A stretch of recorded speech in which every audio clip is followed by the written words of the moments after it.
Imagina a seguinte cena. Uma prefeitura fecha seus livros contábeis ali no dia 31 de dezembro. Tudo parece em ordem, sabe? Os números batem. Mas aí, em janeiro, antes do relatório ser publicado, acontece uma coisa. Uma decisão judicial antiga, que se arrastava há anos, finalmente sai e condena a prefeitura a pagar uma indenização milionária. Ou o contrário, uma grande empresa que devia milhões em impostos e que parecia super sólida em dezembro, declara falência do nada. A grande pergunta é: esses fatos que aconteceram no ano seguinte deveriam mudar os números do balanço que, teoricamente, já estava fechado? Essa é a questão central da nossa análise de hoje. Vamos mergulhar nos chamados eventos subsequentes na contabilidade do setor público aqui no Brasil. Existe esse período de tempo, um limbo, né, entre o fim do ano fiscal e a publicação oficial dos relatórios. E muita coisa pode acontecer aí. E para nos guiar, a gente vai usar como base a Norma Brasileira de Contabilidade, a NBC-TSP 25, que é basicamente um manual de regras para essas situações. Exatamente. E o nosso objetivo aqui não é só ler a norma, é entender o espírito da coisa, né? Como é que contadores e gestores públicos decidem o que fazer com uma informação nova que pode, mudar tudo? No fundo, a norma tenta resolver um dilema. Como garantir que o balanço seja um retrato fiel do passado, do dia 31 de dezembro, Certo. sem esconder do cidadão fatos novos, super importantes, que vão impactar o futuro. É um equilíbrio muito delicado. Certo, então vamos começar pelo básico. Para a gente entender o que é um evento subsequente, a gente precisa de um ponto de partida e um ponto de chegada. Quais são esses marcos? A norma define 2 momentos cruciais. O primeiro é a data das demonstrações contábeis, Ok. que é o último dia do período. Para a maioria das entidades públicas no Brasil, 31 de dezembro. É a data da foto financeira que a gente está tirando. Certo. A foto. E segundo? O segundo marco é a data da autorização para emissão. É o dia em que alguém com poder para isso bate o martelo e diz: ok, os números são esses, pode publicar. Tudo que acontece nesse intervalo entre a foto e a autorização final é um evento subsequente. Espera um pouco. Essa autorização final parece simples, mas do governo imagino que não seja só uma pessoa assinando um papel, né? Quem de fato dá essa palavra final e diz está pronto para o mundo ver? Essa é uma ótima pergunta, porque no setor público isso é bem mais complexo. Não é como numa empresa privada, onde o conselho de administração se reúne e aprova. Dependendo do órgão, pode haver um processo com várias etapas. Passa por um controle interno, depois por um dirigente máximo. E o que é mais fascinante e mostra a particularidade do setor público é que a norma prevê situações em que, mesmo depois de auditado, o balanço precise ser submetido a um órgão legislativo. Como o Congresso, por exemplo. Exato. O Congresso, uma Câmara de Vereadores, e eles podem sim ter o poder de pedir alterações. Uau! Então a versão final só é final mesmo depois de passar por todo esse escrutínio político, em alguns casos. Exato. É uma camada extra de governança de prestação de contas. Por isso a norma é tão enfática em dizer que a entidade precisa deixar claríssimo no relatório quem autorizou e quando autorizou. Essa data é o ponto de corte oficial. É o momento em que se diz: a análise de eventos do ano passado para por aqui. Perfeito. É isso. Ok, agora que a gente tem o período definido, vamos ao coração da questão. Uma vez que um evento acontece nesse intervalo, como o gestor decide o que fazer? Pelo que eu entendi, existe uma grande divisão, certo? É a decisão mais importante de todo o processo. A norma divide os eventos em 2 tipos. O primeiro são os eventos que geram ajuste.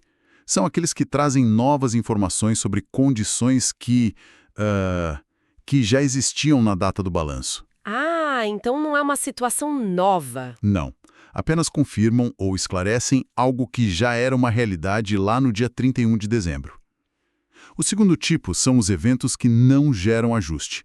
Eles indicam condições que surgiram depois da data do balanço. São fatos genuinamente novos. Gosto de pensar nisso como uma analogia. É como encontrar uma fotografia antiga, amarelada, sabe? E de repente você percebe um detalhe no fundo que ninguém nunca tinha notado, mas que sempre esteve lá. Boa analogia. Esse detalhe novo não muda a foto, mas muda como a gente entende aquela cena do passado. Isso seria o evento que ajusta. Exatamente. Já o segundo tipo seria como tirar uma foto completamente nova de um acontecimento do dia seguinte. A foto nova não altera a antiga, mas é importante mostrá-la também para ter a história completa. Exatamente isso. Sua analogia é perfeita. O primeiro caso, do detalhe na foto antiga, exige um ajuste porque a nova informação melhora a precisão daquele retrato do passado. A decisão judicial que você mencionou no início é o exemplo clássico. O processo já existia em 31 de dezembro. A obrigação da prefeitura já estava lá, ainda que incerta. A decisão judicial em janeiro apenas confirmou o valor dessa obrigação. Então, é preciso ajustar a provisão. Opa, provisão. Só para deixar claro para o pessoal, o que é isso exatamente? Boa pergunta. Pensa na provisão como uma reserva de dinheiro que a entidade, de forma prudente, já deveria ter separado para cobrir essa despesa provável, mas ainda não confirmada. Entendi, uma estimativa. Isso. Quando a decisão judicial sai, ela transforma aquela probabilidade em certeza. Então a gente volta no balanço e ajusta o valor dessa reserva para refletir o valor exato da condenação. A nova informação não criou a dívida, ela apenas a revelou com precisão. Certo. Outro exemplo clássico é a falência de um cliente importante logo em janeiro. Na maioria das vezes, isso é só confirmação de que a empresa dele já estava numa situação financeira muito ruim em dezembro. A perda no contas a receber já era uma realidade, só não estava oficializada. Então o contador precisa voltar e ajustar para baixo o valor que a entidade esperava receber. Exato. É um ato de realismo contábil. Entendi. Então a gente retoca a foto do passado com informações que a confirmam. Mas e quando acontece algo totalmente novo? A tal foto completamente diferente. Tipo um incêndio que destrói um prédio da entidade em fevereiro. Aí a gente entra no segundo tipo de evento, os que não geram ajuste. O incêndio é um fato novo, trágico, que ocorreu inteiramente no novo ano. A condição do prédio em 31 de dezembro era de que ele existia e estava intacto. Ok. Mudar o balanço do ano anterior para refletir a destruição seria mentir sobre o passado. Seria como apagar o prédio da foto antiga. Mas isso parece um pouco contraintuitivo, né? Do ponto de vista de quem lê o relatório, saber que aquele ativo valioso não existe mais é uma informação crucial. Sim, é crucial. Não deveria impactar o valor que ele tinha em dezembro, já que agora a gente sabe que ele se foi? Essa é a beleza e a lógica da norma. No fundo, essa regra não é só sobre organizar números, é sobre honestidade temporal. O balanço de 31 de dezembro é um retrato fiel daquele dia. Alterá-lo com um evento futuro seria como usar o Photoshop numa foto histórica para inserir algo que não estava lá. A integridade da informação histórica. Precisa ser preservada. E a solução para essa sua inquietação, que é muito pertinente, não é alterar o passado, mas sim ser transparente sobre o presente. E como se faz isso? Através da divulgação em notas explicativas. A norma diz que para esses eventos importantes que não alteram os números, a entidade é obrigada a contar a história completa nas notas que acompanham o balanço. Ah, então a informação aparece só que em outro lugar. Exato. Ela deve descrever a natureza do evento "um incêndio destruiu nossa fábrica em fevereiro" e, se possível, dar uma estimativa do impacto financeiro. Assim, você preserva a foto original, mas coloca uma legenda ao lado dizendo: atenção! No dia seguinte, o cenário mudou completamente. Você respeita o passado e alerta sobre o futuro. Ok, isso cobre a maioria dos casos. Mas e se o evento subsequente for tão catastrófico que coloca em xeque a própria existência da entidade? Por exemplo, o governo anuncia que vai cortar completamente o financiamento de uma agência pública e que ela vai fechar. Aí o jogo muda completamente. A contabilidade, como regra geral, parte de um princípio fundamental chamado pressuposto da continuidade. Basicamente, é a ideia de que a entidade foi criada para continuar operando no futuro. Todos os números são preparados com base nessa premissa. É a ideia de que estaremos aqui amanhã? Exatamente. Mas se um evento subsequente mostra que não haverá um amanhã para aquela entidade, esse pressuposto cai por terra. A norma é muito direta neste ponto. Se a gestão percebe que não há outra saída, a não ser fechar as portas ou liquidar as operações, a base de preparação do balanço tem que mudar radicalmente. Nossa, o exemplo que a norma dá é perfeito para o setor público. O governo anuncia que vai encerrar as atividades de uma agência e transferir suas funções.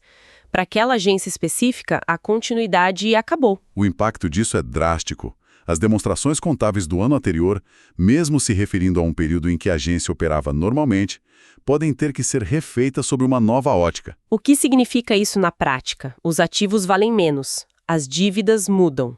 Tudo muda. Pensa bem, o valor de um computador para uma agência em funcionamento é o seu valor de uso. Certo? O valor do mesmo computador para uma agência em liquidação é o quanto se consegue por ele num leilão, é muito menos. As dívidas de longo prazo podem se tornar de curto prazo porque precisam ser quitadas agora. É uma mudança fundamental na base dos relatórios para mostrar que a entidade está essencialmente em seu ato final.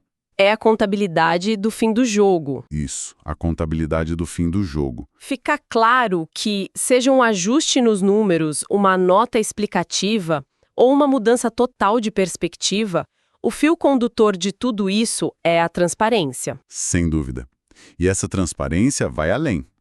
Às vezes, uma nova informação não muda um número no balanço, mas enriquece a história que está sendo contada. Por exemplo, imagine um passivo contingente. Vamos traduzir isso também. Passivo contingente é o quê? É aquela dívida em potencial. Um processo judicial, por exemplo, em que a entidade pode ou não ser condenada. Não é uma dívida certa, então não entra no balanço principal, mas é mencionada em nota explicativa. Ok, é um talvez eu deva. Exato, um talvez. Se, depois de 31 de dezembro, surge uma nova evidência que aumenta muito a chance de perda nesse processo, a norma diz que você deve voltar na nota explicativa e atualizar a informação, mesmo que ainda não seja a hora de fazer um ajuste no balanço. É como dizer ao leitor, lembra daquele risco? Ele acabou de ficar bem maior. Faz todo sentido. É dar ao público a informação mais atualizada possível para que ele possa tirar suas próprias conclusões. Exato. A norma entende que os usuários dos relatórios sejam o cidadão, o investidor em títulos públicos, um órgão de controle, não olham só para o passado. Eles usam essas informações para tomar decisões sobre o futuro. Por isso, fatos como uma grande aquisição de uma estatal, o início de um litígio importante por algo que aconteceu no novo ano... Ou até uma mudança na lei de impostos. Isso, uma grande mudança na lei de impostos que vai impactar fortemente as receitas futuras. Tudo isso, mesmo não ajustando os números de dezembro, precisa ser divulgado. Omitir seria como entregar um mapa desatualizado a um navegador. Ok, vamos amarrar as pontas. Se a gente pudesse resumir os pontos-chave, quais seriam? Primeiro, existe esse período crítico, quase um limbo, entre o fechamento dos livros e sua publicação oficial, onde novas informações podem e vão surgir. Isso. Segundo, a grande decisão é analisar se essa nova informação é um eco do passado, algo que confirma uma situação que já existia, Exato. ou se é o primeiro som do futuro, um fato genuinamente novo que então exige divulgação clara em notas explicativas. Terceiro, a gente viu que o evento mais extremo pode questionar a própria sobrevivência da entidade, o que força uma mudança radical na forma como a contabilidade é feita. Isso, saindo de uma lógica de continuidade para uma de liquidação. E, por fim, a regra de ouro que costura tudo isso é a transparência. O objetivo final é dar a quem lê os relatórios a imagem mais honesta e completa possível. Perfeito. E para encerrar, ficou uma reflexão.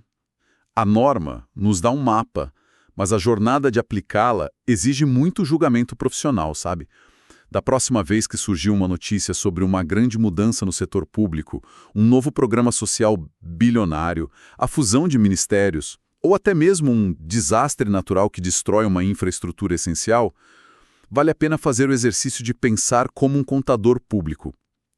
Esse fato novo é um eco do passado financeiro que exige um ajuste na história já escrita? Ou é o primeiro capítulo de uma história inteiramente nova, que precisa ser contada em um novo relatório? A resposta a essa pergunta define como a responsabilidade e o desempenho do governo são de fato comunicados à sociedade.